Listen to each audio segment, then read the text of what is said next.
Prakash sir ಅವರು ಕೂಡ ಈ ಒಂದು ವೇದಿಕೆಗೆ ಬರಬೇಕು ಅಂತ ಕೇಳಿಕೊಳ್ಳುತ್ತೇನೆ.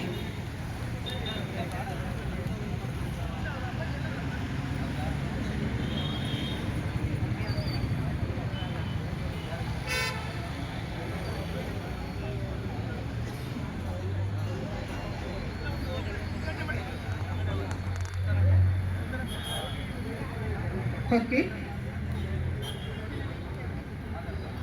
Okay hello. ಇನ್ನೇನು ಕೆಲವೇ ಕ್ಷಣದಲ್ಲಿ ನಮ್ಮ ಜನಪ್ರಿಯ ನಾಯಕರಾದಂಥ ಜ್ಯೋತಿ ಗಣೇಶ್ ಅವರು ಬರ್ತಾರೆ. ಬಂದ ನಂತರ ಉದ್ಘಾಟನೆ ಇರುತ್ತೆ. ಹಾಗೆ ಈಗ ಧ್ವಜಾರೋಹಣ ಕಾರ್ಯಕ್ರಮವನ್ನ ನೆರವೇರಿಸಿಕೊಟ್ಟಂತ ಶ್ರೀಯುತ ಕನ್ಯಾಕುಮಾರ್ ಸರ್ ಅವರು ಇವತ್ತಿನ ಒಂದು ಕಾರ್ಯಕ್ರಮವನ್ನ ಕುರಿತು ಮಾತಾಡಬೇಕು ಅಂತ ತಮ್ಮನ್ನು ಕೇಳಿಕೊಳ್ಳುತ್ತೇನೆ.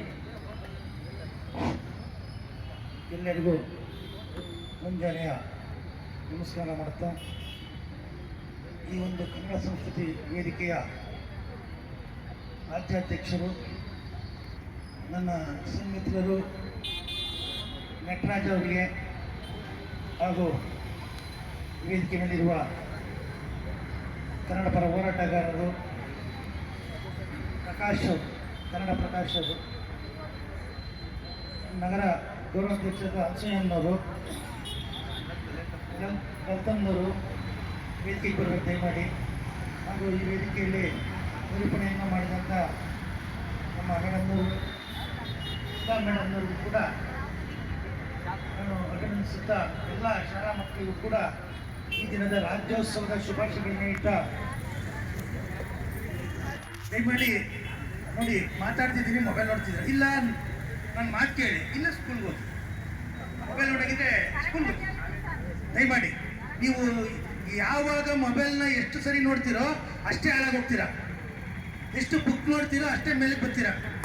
ಎರಡನೇ ಒಂದು ಮಾಡಿ, ನಮ್ಮ ತಂದೆ ತಾಯಿ ಹೆಸರು ಉಳಿಸ್ಬೇಕು, ನಿಮ್ಮ ಗುರುಗಳು ಹೆಸರು ಉಳಿಸ್ಬೇಕು ಅಂದರೆ ಬುಕ್ ನೋಡಿ. ಇಲ್ಲಿ ನಾವು ಬಂದಿರೋದು ನೀವು ಮೊಬೈಲ್ ನೋಡೋಕ್ಕೋ ಭಾಷಣ ಕೇಳೋಕ್ಕೋ. ಆಯಿತು, ಇದು ಎಷ್ಟನೇ ಕನ್ನಡ ರಾಜ್ಯೋತ್ಸವ ಹೇಳಿ ನೋಡೋಣ, ಹೇಳಮ್ಮ ನೀವು ಎಷ್ಟನೇದಮ್ಮ ರಾಜ್ಯೋತ್ಸವ?